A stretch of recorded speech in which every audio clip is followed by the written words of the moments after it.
Hello, and welcome to today's broadcast. Thanks for joining in.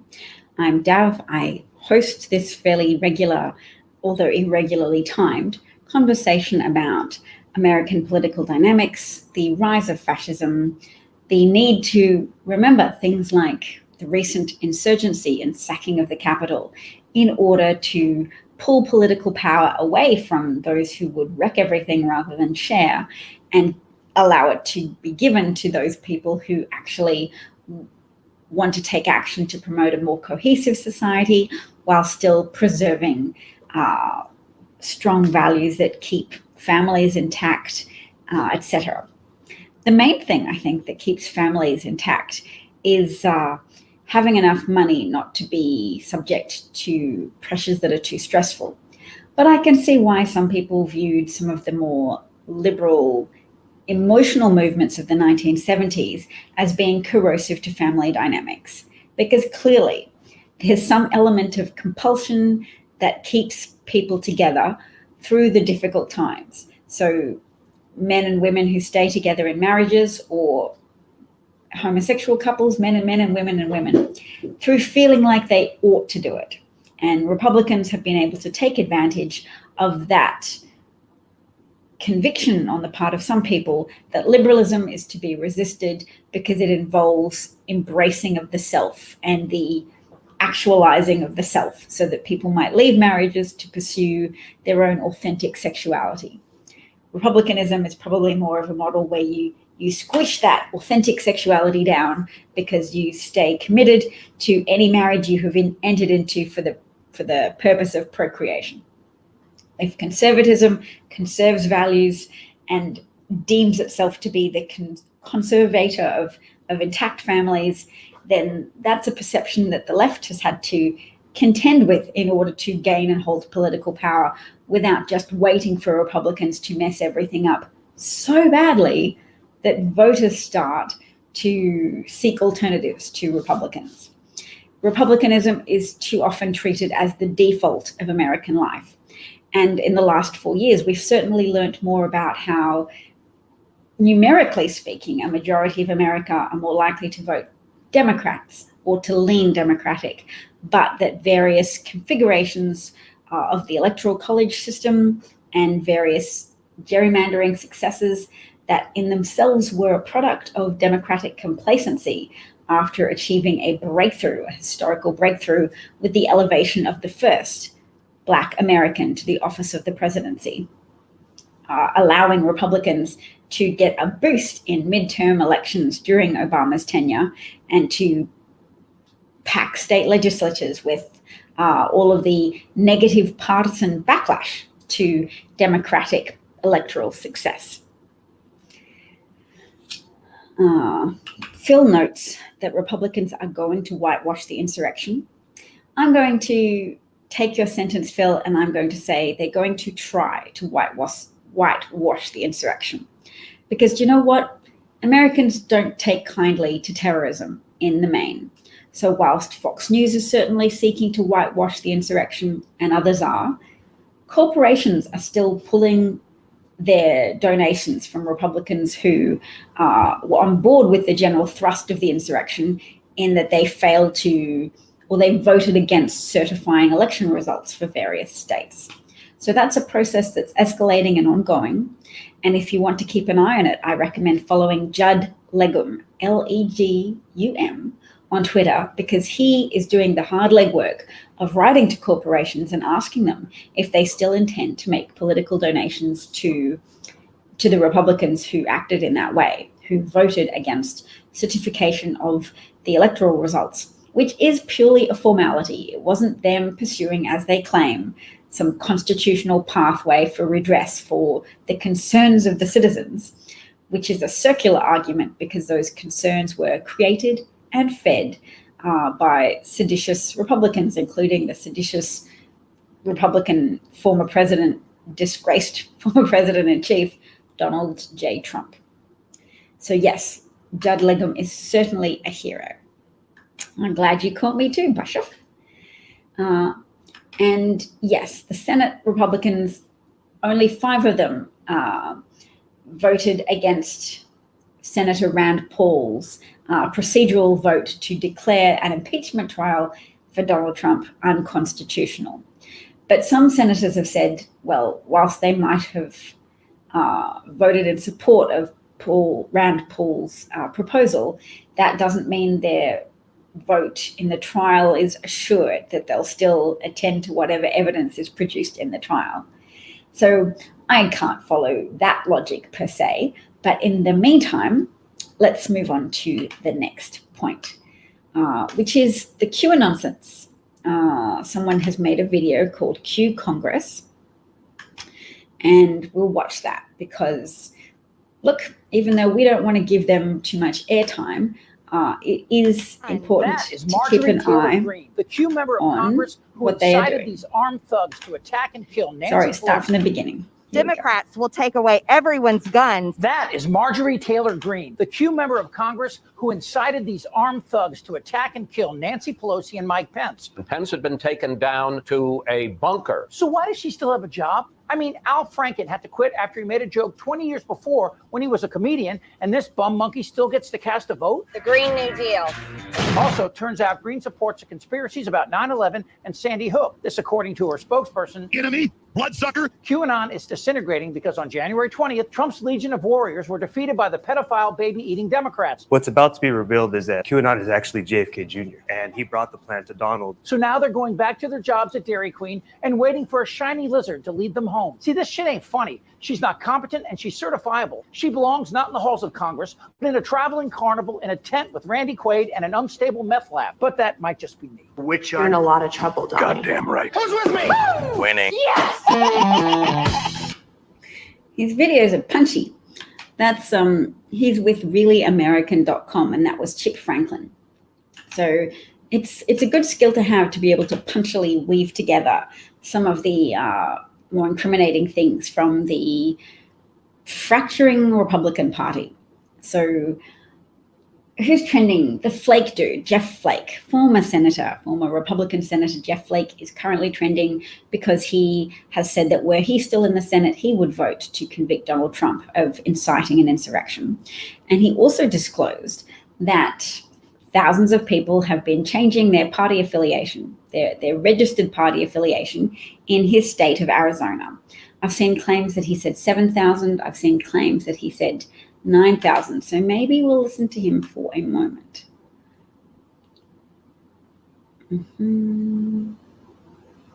Let's go, Jeff Flake. Next up, also, we're going to be looking through a Wall Street Journal investigation of the role played by Proud Boys in leading the more organized component of the armed insurrection attempt. Not heavily enough armed.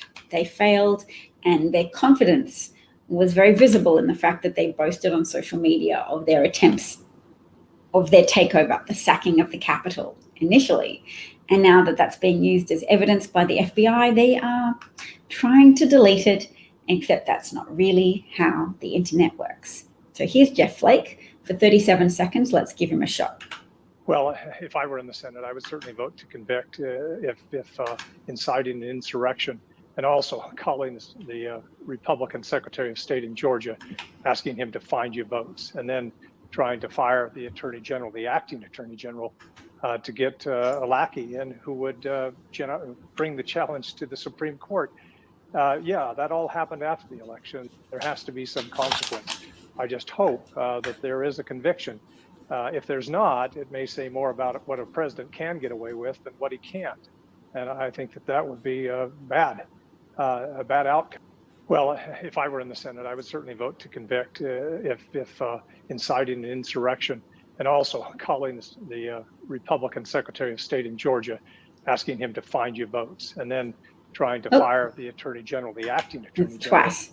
All right, so that's good. Jeff Flake is dissenting from the Republican attempt to create a unified front denying the insurrection, denying Trump's role in inciting it, and probably also facilitating it in other ways that we are still yet to learn of. Certainly his gang, the Proud Boy gang that he told to stand back and stand by, feature heavily in amongst those people who used loudspeakers and who called out and who led the way. So we're going to go into that a little bit now. Always feel free to chip in with commentary if you like. Sometimes I wonder if people are there, but someone says, I was a lifelong, no, Jeff Flake's updated it. He says, as of today, 9,944 Arizona Republicans have changed their party registration since the assault on the US Capitol on January the 6th. Please, fellow Republicans, we cannot continue to excuse former President Trump's behavior and promote falsehoods about the election. So yes, essentially the Republican Party is a terrorist party now, and some people are still trying to rescue it. Now, it's incumbent on us not to be so partisan that we just celebrate the death of one of two parties in a essentially two-party binary political system. We want at least a mildly viable Republican Party. We know that one of the motivators for Republicans to have embraced Trump was an understanding that they faced electoral obsolescence because of their shrinking pool of white nationalists to cater to. Not to say that it's a small number of white nationalists in the US. It's a large number of belligerent, aggrieved, delusionally victimized, delusionally self-perceiving, self-identifying as victims, pool of white nationalists, but they were emboldened by Trump, and they're emboldened by the context of feeling that it was a last chance grasp for white demographic dominance. Bushif says, you love listening to my presentation and I prefer not to interrupt my flow. Well, that is such a valuable comment. I'm going to take a photo of it to remind myself that I don't need continual audience feedback to be delivering something of value. So thank you so much. Didn't Flake vote against impeachment? I feel that Flake was already out of the Senate by the time there was a vote on the first impeachment. And actually, I don't just feel that, I know that. Mitt Romney was the only one who voted to convict Trump on one article of impeachment. Flake was not there in that moment. All right. So yes, close to 10,000 Arizona GP members have changed their party registration. That is a very important sign of what's happening, and it's worthwhile thinking about and talking about. Some people have said, oh, that's a problem. You need a viable Republican Party. Look, they did this to themselves. We can't entirely stop it from happening.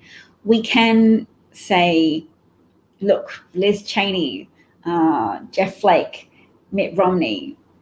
I don't like Ben Sasse, but potentially Ben Sasse. Look, I don't like any of them. But can they squeeze whatever modicum of decency they have left into a viable party and try and coalesce remaining Republican support around that?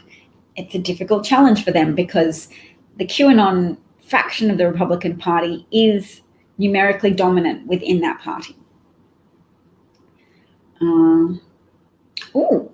There's a New York Times article called Why Vaccines Alone Will Not End the Pandemic.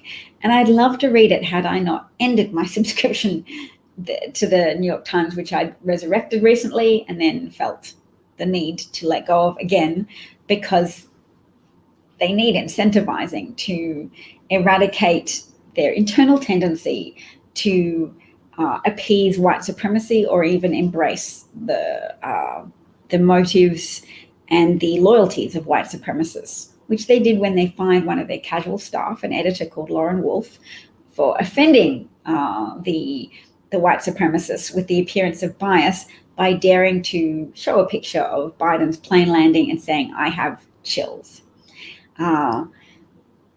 Could have been a warning offense to say, hang on, we're not supposed to show political preferences on social media, but they straight out fired her after far-right people made a big fuss.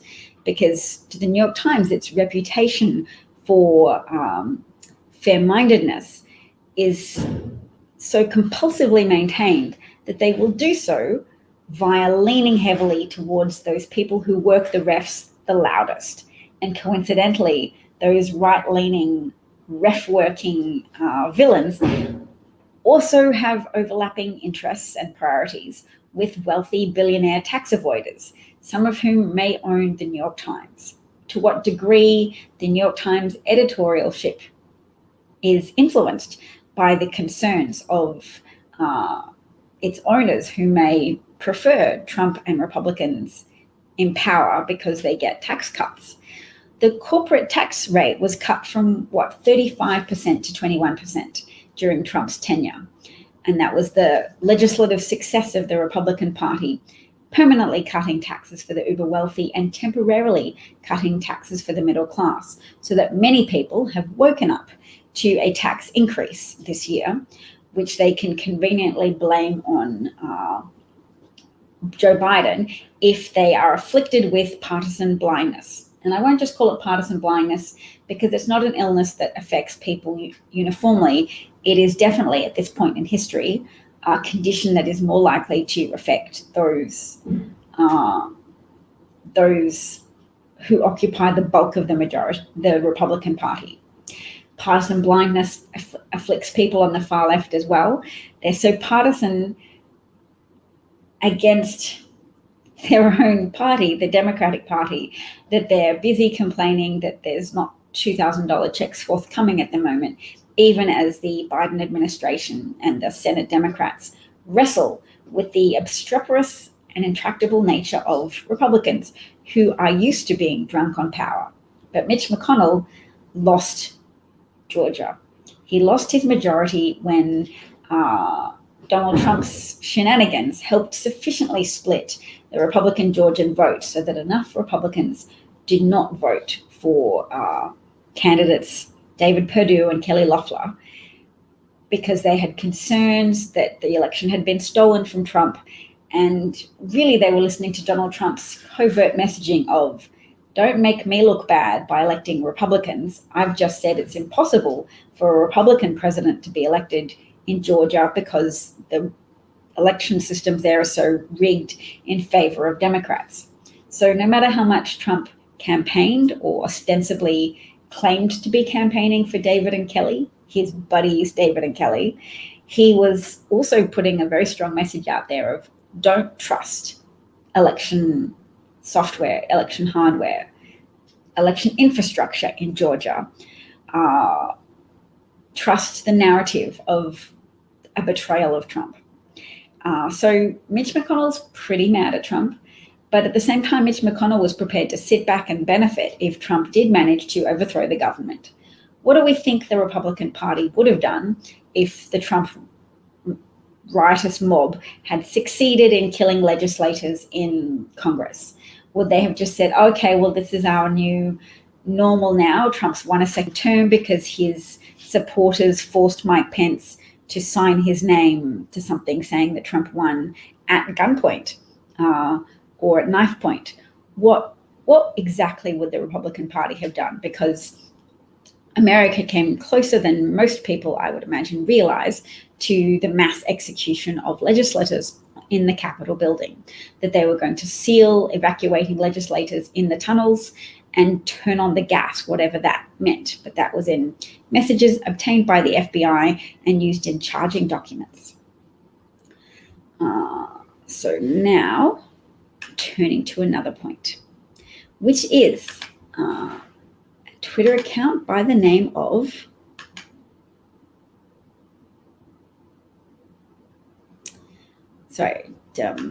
Dave Amy is just saying that Periscope lags and you got a pop-up saying it's ending in March. It is, it's ending at the end of March.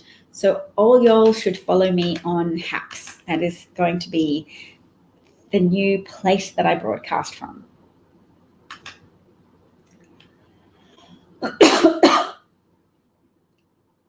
Hello, Dave. You're on Periscope and YouTube. Bushwick is pointing out that the Mercer family are very influential across all media, and they supplied some of the money that funded Parler, which was essentially the meeting place for insurrectionists to hook up and orchestrate an attempted overthrow of the democratically elected government in the United States. True, and we should remember to talk about them. The gang of dominionist billionaires, Rupert Murdoch, Robert Mercer, the surviving Koch brother. I should find out which one lived, because there's David and Charles, I think, and only one is still alive. And yes, I'm trying to use a term other than dark money, because I hate that so many derogatory adjectives are associated with blackness. So to call something dark and dark money is perpetuating a dynamic through language that I think is then often replicated in people's behavior. Hey, Paul, I'm good. So what I'm talking everybody through now is this account, John Scott Railton. His account name is JS Railton, and Twitter has verified his account, which is great because he's being a vital central point for internet investigators to trace and share pictures of those who participated in the riot.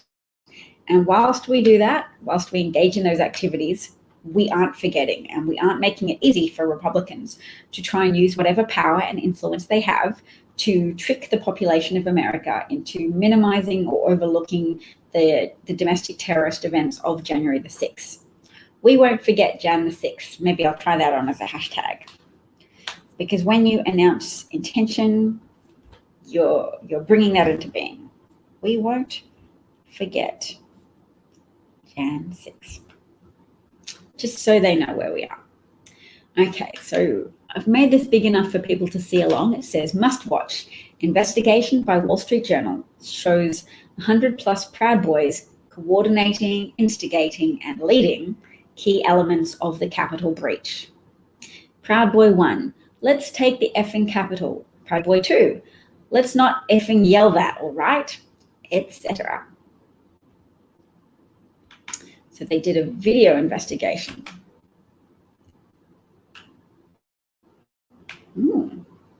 It's going to play right in my browser, huh? I'll play a little bit of it. The best organization in the world. And what is that? Proud Boys. Hell yeah. All right, it's just loading. Yeah. Oh, here we go.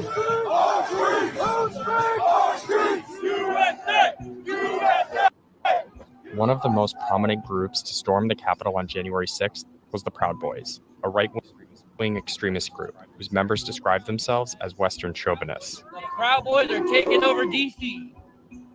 The Wall Street Journal analyzed hundreds of videos from the riot, social media posts, court filings, and interviewed participants in the events and experts on extremism in an effort to piece together the most complete picture of the Proud Boys' role in the events that day.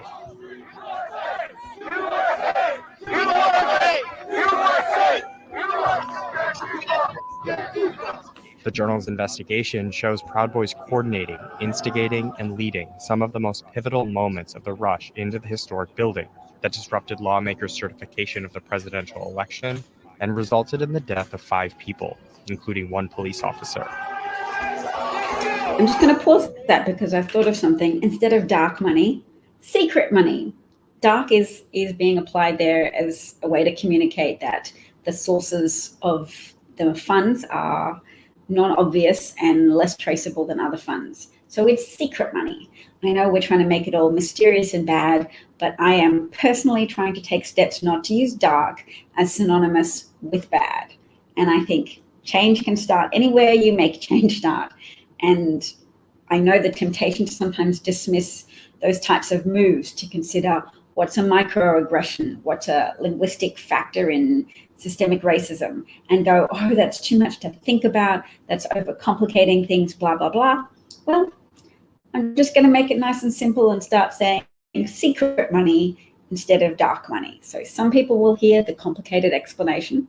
Some people will just hear the simplicity of something to copy. Secret money from Robert Mercer and a Koch brother, etc., has been corrupting American politics for a while. And the end point is not just the abstract word corruption. The end point is less services, less social services for Americans, less help for people who incur misfortune, more corroded communities, etc., and less positive outcomes, things that Americans could have but haven't because of greedy, malicious people who want to dominate society without earning elected office. Okay, back to the Proud Boys who want things without earning it. They want the credit for Western civilization without having personally done anything to support Western civilization. Unearned, what do they want? Unearned credit. I'm working on that phrase. Okay. About 7 Proud Boys have been arrested so far for their actions at the Capitol, more than any other right-wing group there that day. Proud Boy chairman Enrique Tarrio told the Journal the Proud Boys didn't coordinate their actions or intend to storm the Capitol, and many of the threats that the Journal pointed out were meant as a joke. He also said the Proud Boys don't condone violence unless in self-defense. Tarrio wasn't at the Capitol that day because he was arrested days before and charged with destruction of property and was banned from the city. And he was found to be carrying gun magazines, right? Things that carry ammunition, which to my mind is one of the key factors in the Capitol not being successfully overthrown. I mean, it was sacked, it was invaded, but they didn't kill any legislators. And one reason for that may be the fact that Proud Boys didn't bring as much weaponry as they otherwise might have because Enrico was arrested for it. Let's see if they explain that. No, they don't. They don't mention, and it was widely mentioned on Twitter earlier that when Enrico was arrested, he was arrested with magazines that he wasn't authorized to have. I guess it hasn't made it into the charging documents though, so I'm going to keep looking that up while we listen to the video. The Proud Boys first earned mainstream attention when President Trump didn't denounce white supremacists and right-wing militia groups in a September presidential debate. Proud Boys, stand back and stand by, but I'll tell you what, somebody's got to do something about Antifa and the left. The moment emboldened the group. Its leader, Enrique Tarrio, posted a message on social media shortly after, saying simply, "Standing by, sir." It has been widely reported that the group planned to attend a rally at the Capitol on January 6th to protest election results. Joe Biggs, another leader, called for violence on social media. All right, guys, you want to see all the Proud Boys out here today? Here we go. Everybody cover up. On the day of the event, more than 100 Proud Boys from around the country were there. Montana. What's up? Idaho. Like his channel. A Proud Boy live streamer named Eddie Block extensively filmed the group as they met and coordinated. I know, right? Block declined to comment. I know, exactly. In the morning, before a rally near the White House with President Trump, the Proud Boys meet on the east side of the Capitol. Biggs can be seen organizing groups of Proud Boys. He's equipped with a radio. If you're on the outside, making sure you're looking on the outside of the perimeter, no one's sneaking up on us. Biggs has since That's so lucky that Eddie Block filmed so much of the day. It's useful. I've seen Joe Biggs's response to being arrested. He said he turned himself in, that the only thing they'll be able to get him on is a trespassing charge because he didn't break anything. He went into the Capitol, but he needed to take a piss, he claimed. And he also claimed that when he said, "We're in the Capitol, it's awesome," what he really meant was awe-inspiring and awful. So I don't know that those arguments are necessarily going to fly in court, although I will always put in the proviso that with Trump judges, they're obligated to a corrupt president for their appointments, so you're never entirely sure what they're going to do. Although in the case of overturning election results, even the Trump judges could not bring themselves to overturn democracy. To me, this is why Trump was pushing on Georgia so hard. If he had one state to show as an example of how it could be done, look, we can overturn the elections. We can throw out the results of Black American voters in Black dominant districts. We can just fine Donald Trump 11,000 votes. If one of them had cracked and done it, then that would have been I think, a very significant pressure point on other Republican-affiliated officials, or just plain old Republican officials. And charging documents say he aided, abetted, and commanded others to unlawfully enter the Capitol. The big boss man, Hey, Joe Molly. Big. Biggs and his attorney did not respond to multiple requests for comment. Milkshake's afraid of me because I'm going to kick his ass off. Dan Scott, a Proud Boy known as Milkshake, can be heard shouting. Come on, tighten up. Come on, boys. Tighten up. But is chastised by others. Let's not fucking yell that. All right. Just milkshake, man. Yeah. Idiot. Don't yell it. Do it. Scott did not respond to multiple requests for comment. Some individuals who would hours later participate in the riot can be seen taking part in the rendezvous. There's Michael Porter, who identified himself to the Journal as a Proud Boy. This man, whose identity the Journal could not fully confirm in interviews, social media searches, and court documents, can be seen with the group throughout the day, instigating the mob. And Robert Gieswein, who's also with the group throughout the day and is wearing patches suggesting affiliation with Proud Boys and right-wing groups. I got to get one of these. Rallied by Biggs and another leader, Ethan Nordine, known as Rufio, the Proud Boys coalesce and march on the Capitol. Nordine declined to comment. 2 men on a mission with about 500 behind them ready to kick some butt, standing for this country. So the Proud Boys coming in. At around 12:50 p.m., while President Trump has taken the stage at a nearby rally, another live streamer captures the Proud Boys approaching the Capitol from the northwest and encountering a small police presence behind a temporary barrier. Biggs huddles with an individual in a red hat. Now, the interesting thing is, I'm going to go back because there are some good comments here. Bushif, do you want me to use a name that's easier? Do you have anything for me? Some people think it's overreacting. Consider advertising, and some of the most effective advertising is subtle and pervasive, so are microaggressions.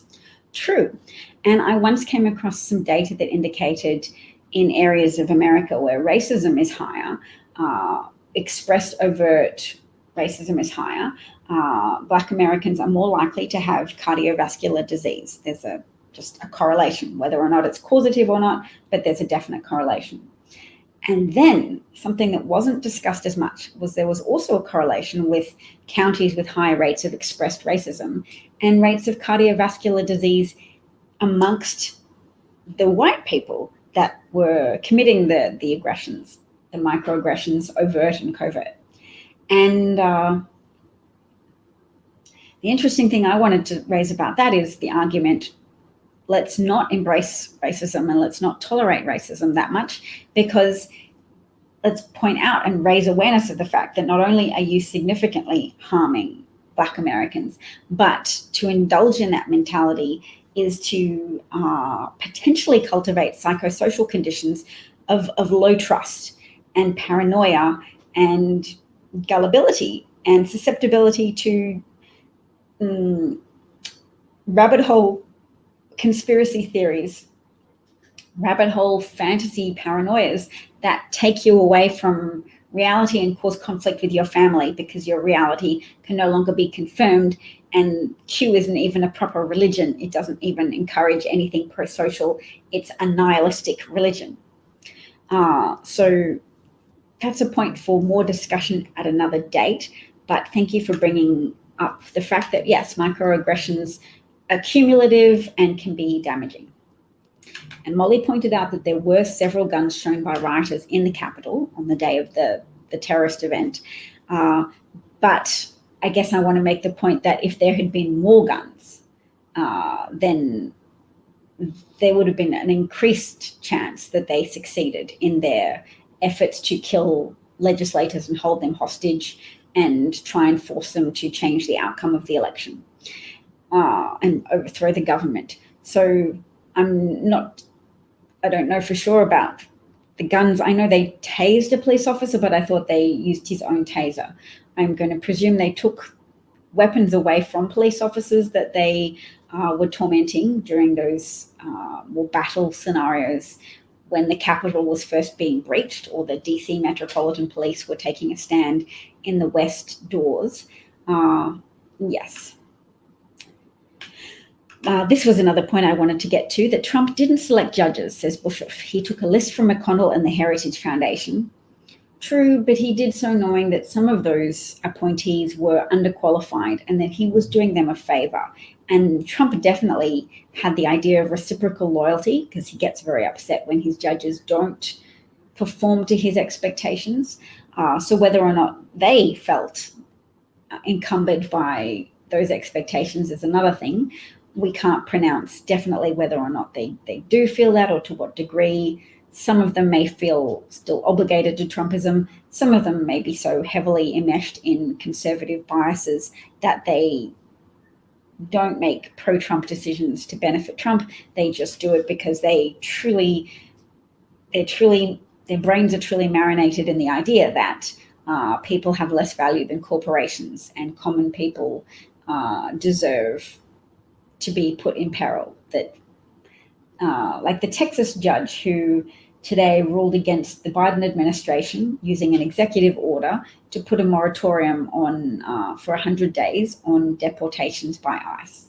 And a Texas judge said, no, you can't do that. You can't stop deportations for 100 days.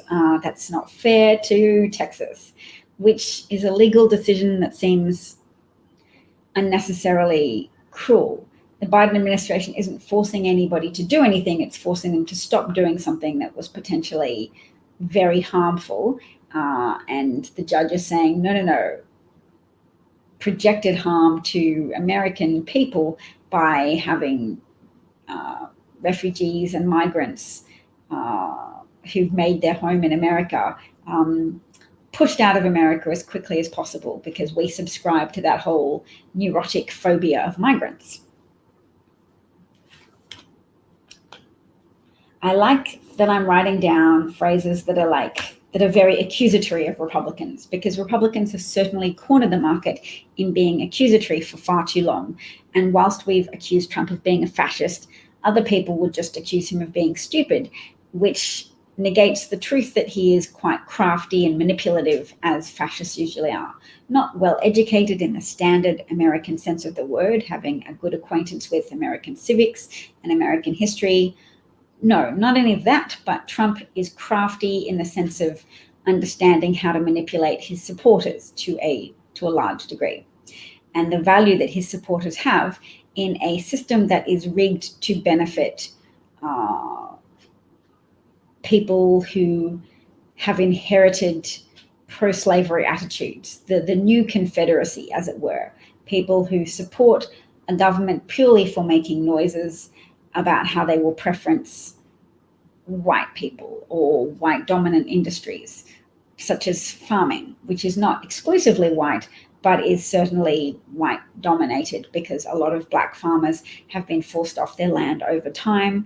And certainly white people and white European people were often gifted land, even after the Civil War and when slaves were freed.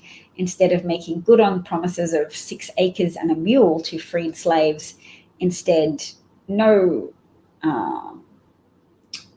white Europeans migrating were far more likely to be gifted parcels of land to cultivate than freed slaves, freed enslaved people. So yes, some judges are appointed for life. Are all judges appointed for life? Federal court judges are appointed for life. Supreme Court judges are appointed for life. But yes. I will call you Robert. Thank you. And Robert is up to date with this statistic as well, that he's claiming that in many areas in America where white racists have cardiovascular disease, they watch Fox and get info from churches where it's very pervasive to be racist, to believe that Jesus is white, and that somehow elevates and sanctifies white people because they share a skin color with the Jesus of their imagination. Interestingly, and Robert is also saying that culturally in the South, the diet and attendance to health are very poor in a relative sense. Yes, mobsters rely heavily on the transactional nature of gratitude. State Supreme Court judges, some judges are not, some appointments are not lifetime appointments. Supreme Court, yes, lifetime appointment. Others, lifetime appointments, but we will have to, I'll write down, we'll have to suss out which judgeships are lifetime and which are not.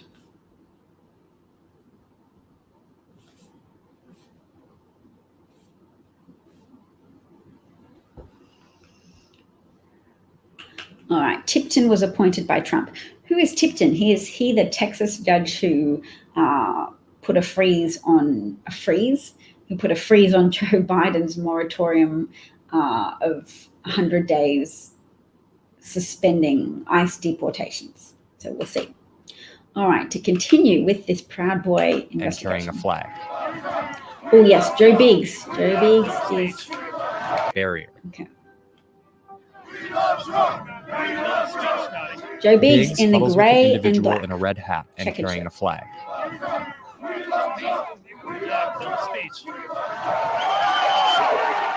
Who just minutes later is the first to charge the barriers.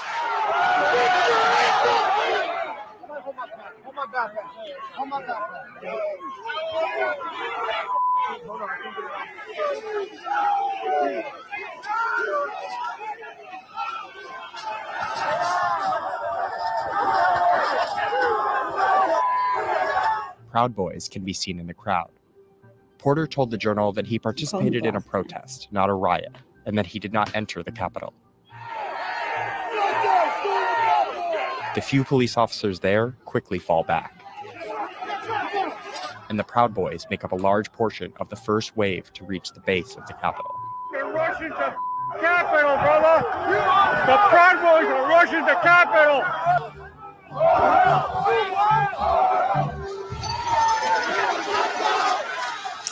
Proud Boys are among those who square off with Capitol Police at the base of the building.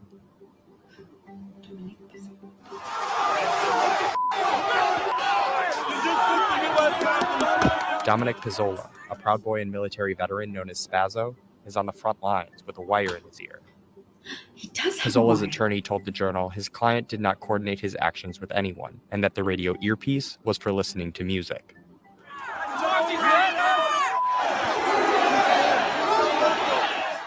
This man, who continues to be seen with the Proud Boys, appears to be directing members of the mob to the left side of the police line.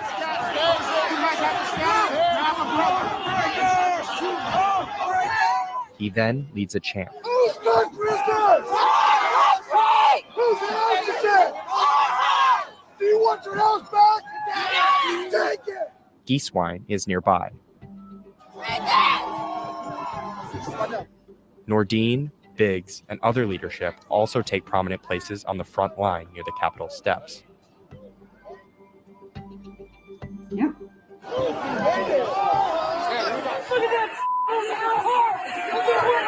A protracted battle between rioters and outnumbered police ensues. And Proud Boys like Pizzola can be seen throughout key parts of the confrontation.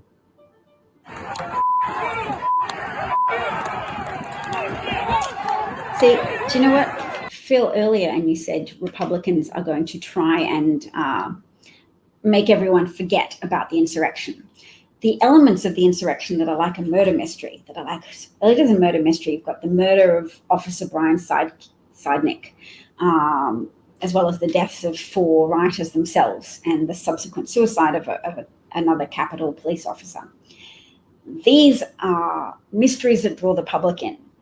And American political life is a battle between normalcy bias, the wish for everything to be fine and not problematic, the wish for just life to be easy, that can often provide a strong incentive for people's attention to be drawn to false claims of things being wonderful. For example, Trump saying COVID wasn't real. Normalcy bias providing a confirmation bias incentive to believe that everything's fine. Sun's still shining, things are okay in my neighborhood, everything's fine, right? I'll vote for the person who says everything's fine and I don't have to lock down to prevent some future outcome that could be negative, because nothing negative is going to happen. So there's a battle between normalcy bias and then also the media being so dedicated to preserving their reputation for fairness that they, whether wittingly or unwittingly, favor liars, because they're so devoted to presenting two sides. And if you have two sides and one side is lying, and you give both equal time and do not call one side out for lying, or do not call them out vigorously for lying, then you are preferencing the liar narrative, the narrative of the liars. So that's on one side. But on the other side is the fact that people's attention are drawn to solve problems. But you have to have a specific problem that is affecting someone else, like a murder mystery. So in this case, people's attention will still continue to be drawn to the capital events because it's like a murder mystery to solve. Who was involved? To what degree was it coordinated? What charges will they face as they're arrested? What will their defense be? Do we find that plausible? These are all questions that invite and compel attention. All right, so Bushif, I don't consider it to be an interruption. I consider it to be information from someone with boots on the ground in the US, and I welcome it. Robert says, all federal judges have lifetime appointments and are confirmed by the Senate and can only be removed by impeachment, whereas state judges are appointed or elected depending on the state. So yes, an interruption which I'm fine with. I have 5 more minutes to do this, and then I'm going to have to go to the gym to stay healthy. So gym in 5, we've got a few more minutes of this. Around 1:37, Geeswine tries to push through the police barriers. And an hour later, rioters try to flank the police by climbing scaffolding.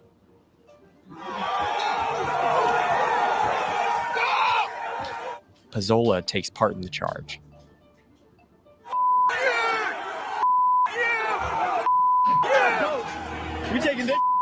And Geeswine sprays police with an unidentified substance.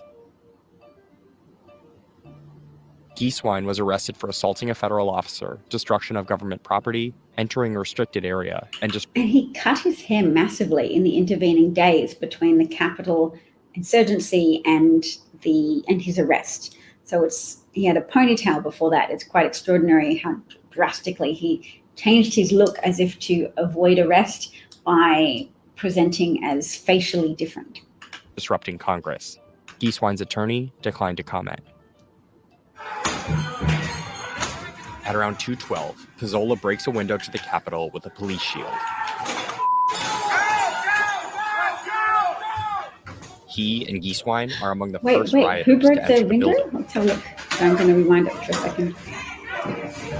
Window to the Capitol with a police shield. Who did it? Destruction of government property, entering a restricted area, and disrupting Congress. Geeswine's attorney declined to comment.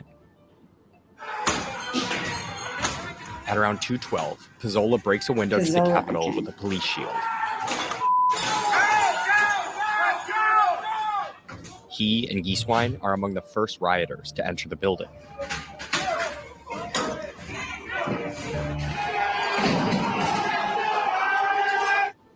Pizzola was arrested on January 15th for unlawful entry, destruction of government property, and obstruction of an official proceeding.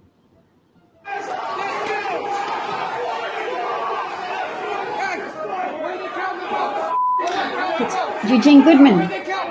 Inside the Capitol, a crowd of rioters encounter Officer Eugene Goodman. They follow him up a set of stairs, coming perilously close to the lawmakers who are just down the hall through the doorway to the left of Goodman. Ooh. Pizzola and Geeswine are in the crowd.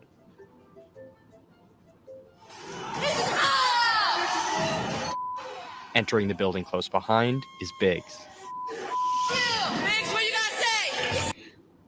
I came up with a a phrase recently to describe what I understand as uniting a lot of the followers of Donald Trump and Republicans in general, and that is fabricated victimhood. But listening to the chants of this is ours, as these people sack the Capitol, I'm going to say two things that unite them now: fabricated victimhood and unjustified entitlement. Those are my two phrases for understanding and describing Trump supporters in evocative ways. Molly points out that she's envious that I'm able to go to a gym because they're closed where you are. Yes, and I would like to, maybe I should not mention when I'm going to the gym, but I would like to point out that in a functional society that hasn't been subjected to a fascist government for 4 years, it is possible to contain a pandemic and therefore possible to achieve a resumption of many my husband's just come back, so I'm distracted. Hey honey, how are you? Good. Okay. Yes, I do need to go and be healthy. Molly points out that I do have a Patreon family. That's nice. I think that's the first time you've called it a family. How lovely. I've got 20 members of my Patreon family. I'm not financially dependent on it. It's more something to build my confidence as a broadcaster. And so for as little as $2 a month, you can join the team of people who validate my existence on the internet as a broadcaster and a fulcrum for conversations about the news. Let's go one more minute of this. This is Joe Biggs saying this is awesome. And I mentioned to you before that in his legal response to the charges, he has said that he meant when he said this is awesome, he meant this is awe-inspiring and also this is awful. And also that he's claiming he's only entered the Capitol at this point to find somewhere to go to the toilet. And he claims as well that he was asking officers in the building how to get out as quickly as possible. It's over! Around the same time, at the base of the building, the police line is breaking apart, and crowds storm more entrances. As larger groups of rioters breach the building, parts of the Proud Boys contingent make it inside.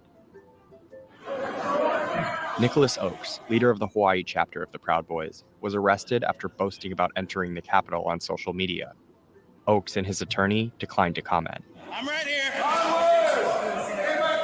According to the charging documents for Miami Proud Boy Gabriel Garcia, he roamed the Capitol calling for Nancy Pelosi to, quote, come out and play. A lawyer for Garcia said that he did not damage property or commit violence at the Capitol. His comments about Pelosi were in jest, and he wants nothing to do with the Proud Boys.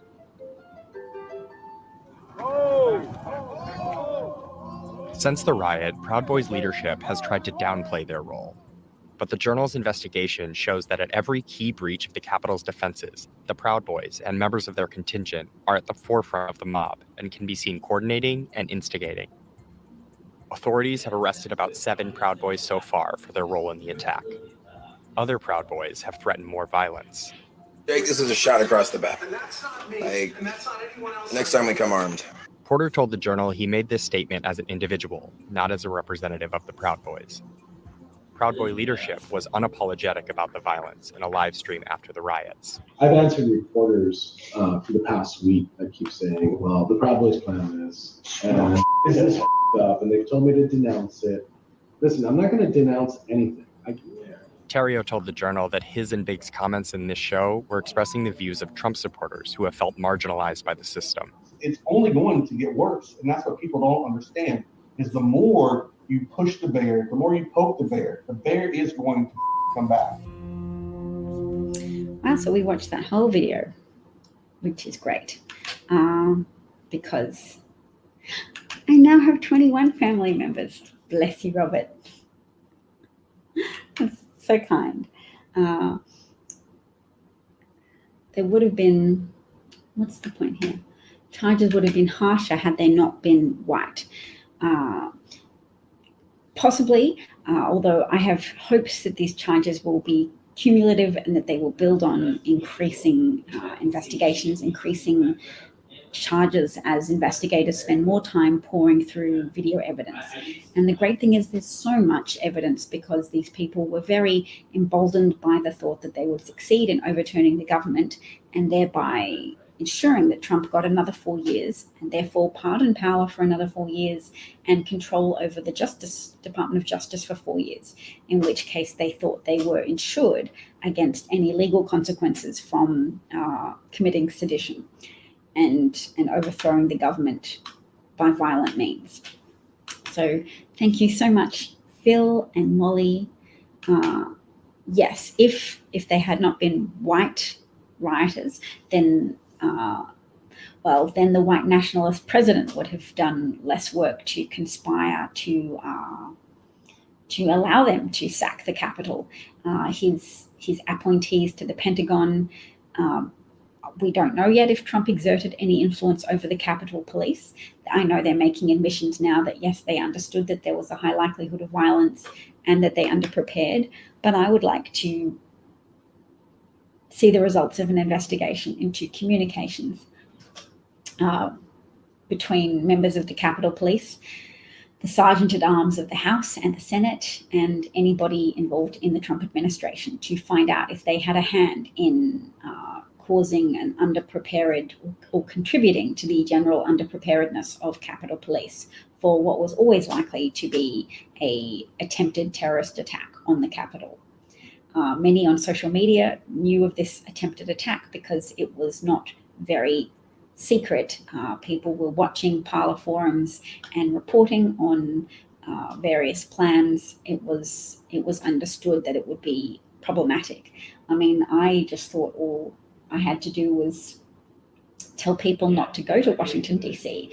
I know they would have tried to fight anybody who looked like Antifa that they found. But as it turns out, what we really needed to be doing was openly pressuring the FBI and openly pressuring the military. There's a lot of agencies that we would have had to pressure had we realized, as we do now, that they were willfully underpreparing for a white domestic terror event. So that's all from me for today. I'll go to the gym. Sorry you can't go to the gym yet.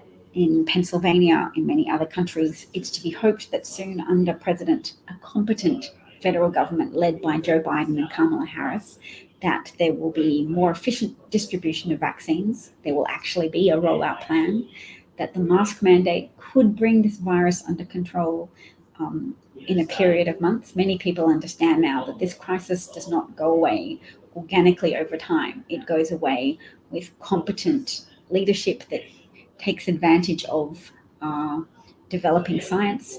So the Wall Street Journal, which I know is a Rupert Murdoch-owned publication, I'm wondering if there's any internal backlash against Rupert Murdoch's leadership at the moment, that they're just pursuing their own journalistic initiatives more right now and doing all this good reporting, because the Wall Street Journal has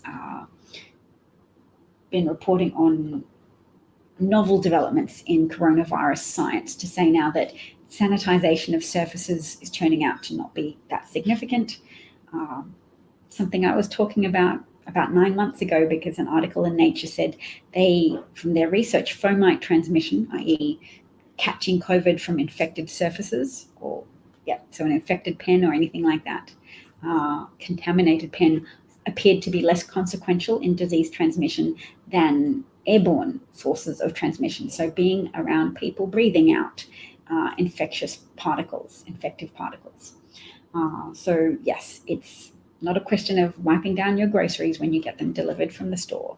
It's a question of masking up if you have to be around people and minimizing prolonged contact with other people, particularly in indoor environments. And that continues to be key, and that we need to acknowledge that the role of airborne transmission is still underplayed by a lot of people, even intelligent, educated people. So yes, look forward to seeing you soon. I'm going to be trying to transmit more regularly at around this time, or a little bit earlier, actually. I know it's quite late for many of you. And that's my goal, to stop transmitting at nighttime, my time, because that disrupts my sleep cycle. I'm going to try and transmit more earlier on in the day for me. So thanks so much, everybody. Thank you to my new family Patreon member. And thanks, Phil, Molly, Robert, anybody else, Redemption, Craig, Kim, Ninja Buddha, I'd missed you. I hope somebody muted you earlier on and that you're gone.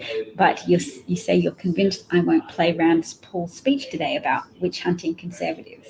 Look, conservatives bear a lot of responsibility for their witchy behavior, or more fairly to call it domestic terrorism inciting behavior. And Rand Paul, as John McCain pointed out, conservative Republican John McCain pointed out, Rand Paul is an agent for Putin. So if you're putting a lot of trust in Rand Paul's speech content, you're more of a sucker than you might be willing to admit yet. But everybody's got their own journey, and I never like to conclude that somebody's journey's over just because all the indicators are there that they will continue on the journey into a fevered, neurotic, delusional nightmare. So good luck to you, Ninja Buddha, in extricating yourself from that pit of conspiracy theories. Worse than conspiracy theories, because some people do conspire, so some conspiracies are real. I'll instead call it a pot of neurotic delusions. Good luck extricating yourself from that. Like with all addicts, you have to be willing to do the work yourself. So cheers to my little troll friend who always likes to make an appearance. Good point. Maintain good health of the lining of your airways. Take care of your weight. Maintain cardiovascular fitness as much as you can. What do you feel about vitamin D at this point, Robert? I'm feeling like vitamin D could be important. So getting some sunshine in isolation or away from people who aren't in your personal household bubble. And Craig's there as well. Hello, Craig, and thank you so much. Take care. Okay, Robert's on board the vitamin D train. Excellent. That we don't know for sure. It's not robustly confirmed that vitamin D has a proactive effect in minimizing the severity of COVID-19 cases, but it could play a role, and it could play a role more generally in relation to respiratory illnesses, that adequate levels of vitamin D are helpful in a preventative sense. So because vitamin D isn't particularly or has low toxicity levels, it's good to run with that. Oh, you let your vitamin D levels get low and you're immune deficient because you're smart and you value staying indoors and reading electronic devices for information, probably. So smart people have to remember that maintenance of health prolongs their ability to be efficacious in the world for a longer period of time. Yep. Vitamin deficient patients probably in general are more likely to die from COVID. Were you saying vitamin D deficient patients or just vitamin deficient patients in general? Because I'm sure both are true, perhaps. No vitamin D in Canada? Well, various foods. You mean no outside available vitamin D? Milk is often fortified with vitamin D, I believe, and there might be other foods fortified with vitamin D as well that you can consume in Canada. All right.